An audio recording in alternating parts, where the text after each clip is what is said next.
दोस्तों सुनो कहानी हॉरर के एक नए एपिसोड में आपका स्वागत है।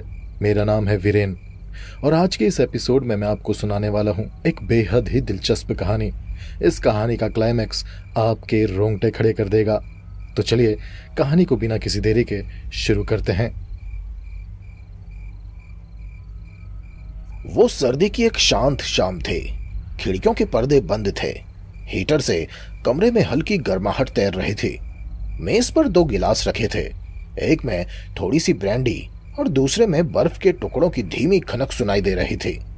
दीवारों पर लगी मध्यम पीली रोशनी कमरे को किसी फिल्मी दृश्य जैसा बना रही थी।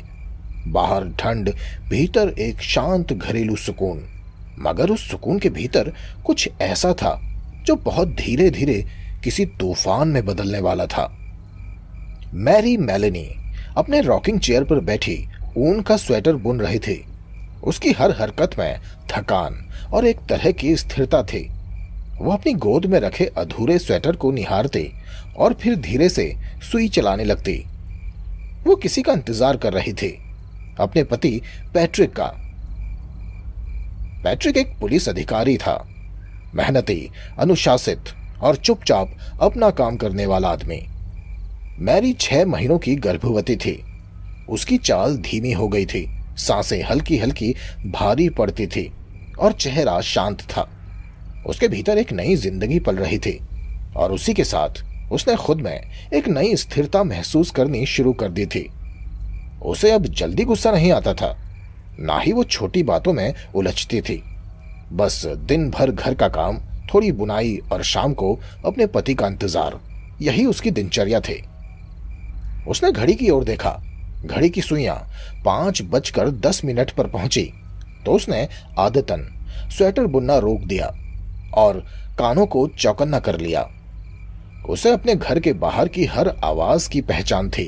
कार का इंजन, टायरों की चरमराहट और दरवाजे की खुलने की खनक वो अच्छे से पहचानती थी।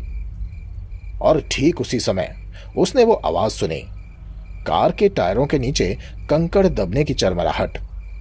उसके चेहरे पर एक धीमी मुस्कान आई। वो उठी, उसने अपने पेट पर हाथ रखा और धीरे धीरे दरवाजे की ओर चल पड़ी। उसने दरवाजे के लॉक में चाबी घुमाई। क्लिक की आवाज के साथ दरवाजा खुला और पैट्रिक अंदर आया। ठंडी हवा का झोंका उसके साथ कमरे में घुसा। उसने कोट उतारा, एक गहरी सांस ली और बोला, हेलो मैरी, कैसी हो तुम? हेलो बेबी, मैं ठीक हूं, तुम कैसे हो? मैरी ने मुस्कुराते हुए जवाब दिया और आगे बढ़कर उसके गाल पर एक हल्का सा चुंबन दिया। उसने कोट टांगा, फिर 2 ड्रिंक्स तैयार की, अपने लिए हल्की और पति के लिए हमेशा की तरह तेज। दोनों आमने सामने बैठ गए।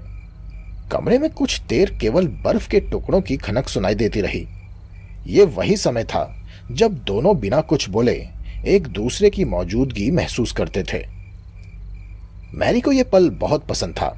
उसके लिए ये वो समय था जब उसे लगता था कि वो किसी बड़े संसार का हिस्सा नहीं, बल्कि उस छोटे से कमरे और उस आदमी की दुनिया में है जिसे वो पूरे दिल से प्यार करती थी। कुछ देर बाद उसने धीरे से पूछा, क्या तुम थक गए हो पैट्रिक? पैट्रिक ने लंबी सांस ली और कहा, हाँ, आज बहुत थकान लग रही है। उसके चेहरे पर कुछ ऐसा था जो पहले कभी दिखाई नहीं दिया था, जैसे कोई बोझ, कोई तनाव जिसे वो छिपाने की कोशिश कर रहा था। उसने अपना गिलास उठाया और एक ही घूंट में आधा बचा हुआ ड्रिंक खत्म कर दिया। फिर चुपचाप उठा और खुद के लिए एक और ड्रिंक तैयार करने चल दिया। अब रुको पैट्रिक, मैं भी आती हूं, मैरी ने कहा। अब नहीं मैरी, तुम बैठी रहो, पैट्रिक ने बिना देखे कहा। जब पैट्रिक वापस लौटा तो उसके गिलास में शराब कुछ ज्यादा थी। वो फिर से बैठ गया। इस बार उसका चेहरा कहीं और था, जैसे उसकी निगाहें कमरे के किसी कोने को नहीं, बल्कि किसी दूर के अंधेरे को घूर रही हों। मैरी ने माहौल को हल्का करने के लिए कहा, पैट्रिक, मुझे तो यह सरासर अन्याय लगता है और फिर भी तुम्हें दिन भर भागदौड़ करनी पड़ती है। इस बात का पैट्रिक ने कोई जवाब नहीं दिया।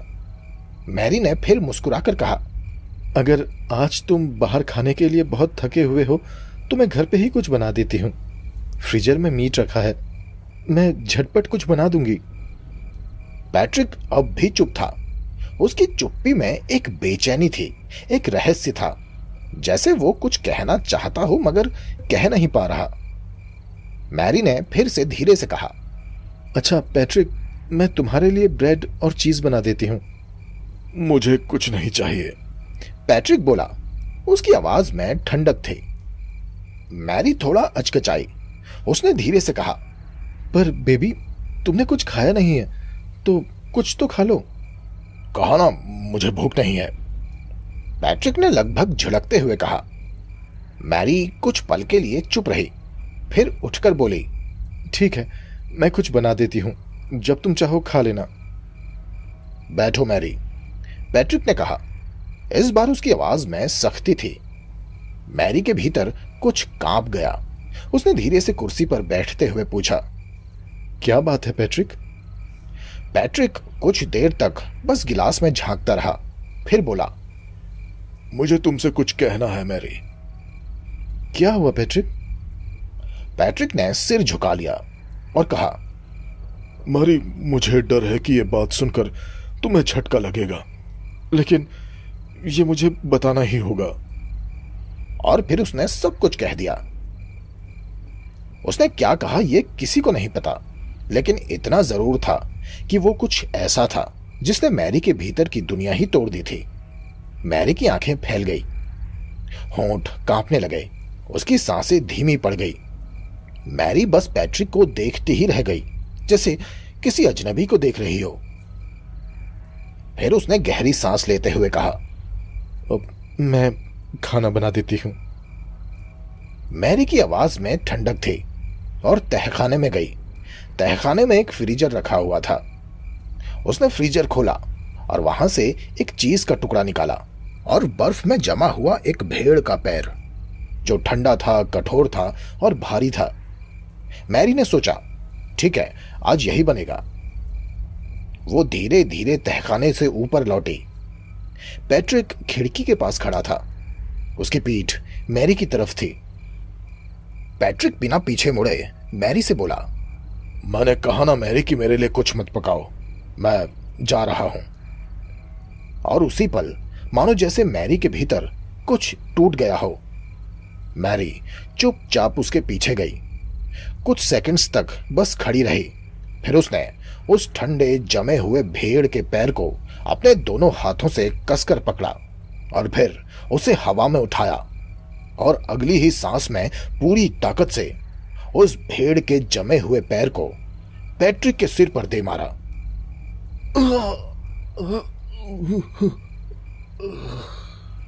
वो भेड़ का पैर पैट्रिक के सिर पर ऐसे लगा मानो जैसे किसी लोहे के छड़ से उसके सिर पर मारा गया हो।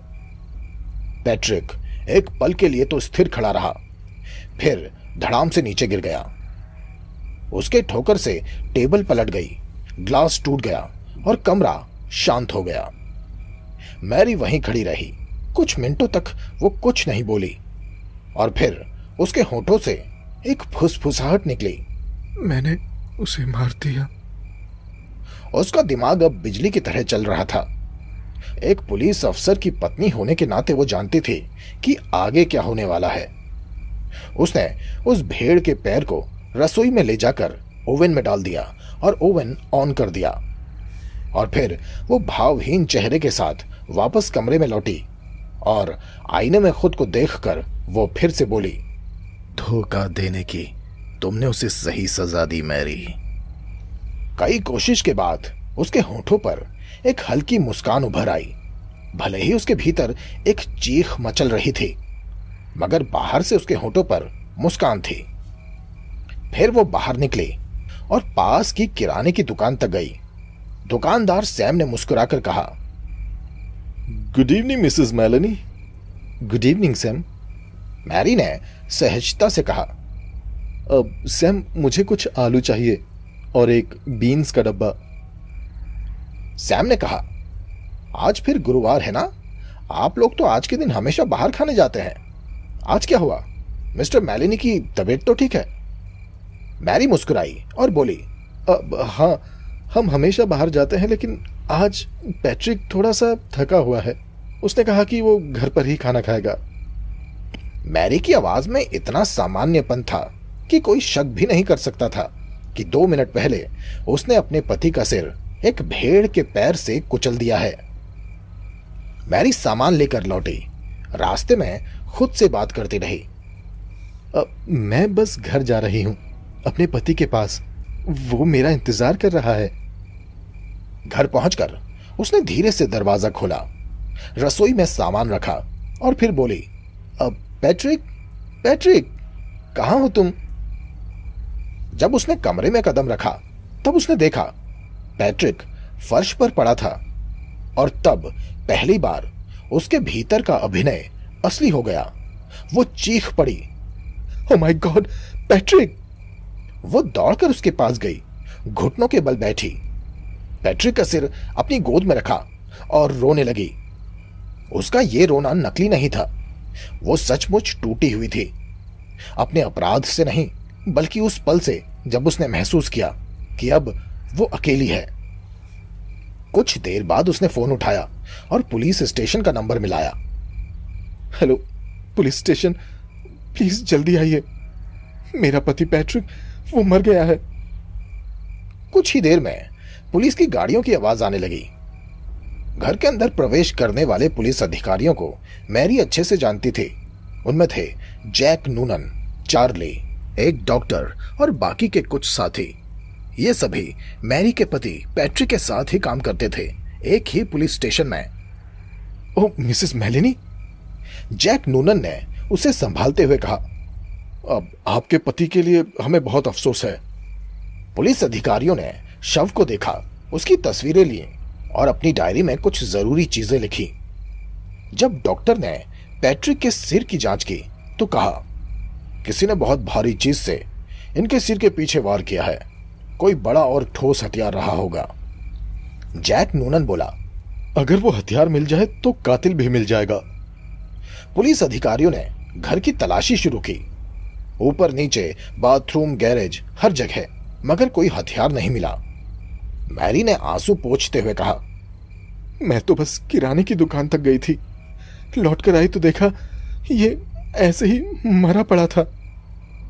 वे पुलिस अधिकारी और डॉक्टर्स मैरी के प्रति नरम थे। आखिर वो उनके कलीग की पत्नी थी। रात के करीब 9 बज चुके थे।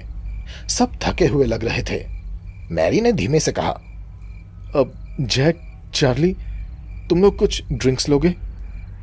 जैक नूनन ने संकोच से कहा, पुलिस के नियम के अनुसार हम हमेशा मना करते हैं, लेकिन पैट्रिक हमारा दोस्त था, हमारा कलीग था, तो हाँ, थोड़ी ड्रिंक चलेगी। मैरी ड्रिंक बनाने के लिए बार काउंटर पर गई। इसी बीच जैक नूनन को कुछ जलने की बदबू आई। वो उठा और किचन में चला गया।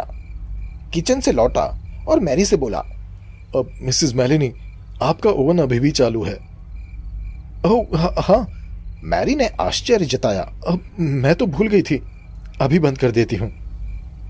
वो किचन में गई और उसने ओवन बंद किया और कुछ देर बाद वापस लौटी और पुलिस वालों से बोली, आप सब पैट्रिक के दोस्त थे। उसने अगर देखा होता कि आप बिना कुछ खाए जा रहे हैं तो उसे बहुत दुख होता। अब ओवन में मैंने भेड़ का मीट पकने के लिए छोड़ दिया था। आप कृपया वो मीट खाकर जाइए। शुरू में तो पुलिस अधिकारियों ने मना किया, मगर फिर मान गए। शुरू में सभी ने मना किया, लेकिन फिर आखिर में मैरी के रिक्वेस्ट करने के बाद वे लोग मान गए। सभी खाने की टेबल पर बैठे। मैरी ने उन्हें भेड़ के पैर का मांस परोसा। ये वही भेड़ का पैर था जिससे उसने अपने पति की हत्या की थी। सभी पुलिस अधिकारी उस भेड़ के मांस को खाते रहे और बातें करते रहे। एक ने कहा, यह कत्ल जिसने भी किया उसने किसी लोहे के सरिये या कुछ भारी चीज से मारा होगा। दूसरा बोला, हाँ, और मेरा तो मानना है कि हथियार यहीं कहीं है। जैक नूनन ने कहा, हाँ, हो सकता है यही हमारे सामने ही हो, पर हम उसे देख नहीं पा रहे। दूसरे कमरे में बैठी मैरी ने उनकी बात सुनी और धीरे से, बहुत धीमे से, अपनी ठंडी उंगलियों से अपने पेट को सहलाते हुए मुस्कुराई। उस मुस्कान में राहत थी, डर था और एक भयानक शांति थी, जैसे कोई औरत अपने सबसे भयानक राज को सुरक्षित तरीके से दफन कर चुकी हो। और फिर वो हंसी, लेकिन धीरे धीरे दबे स्वर में।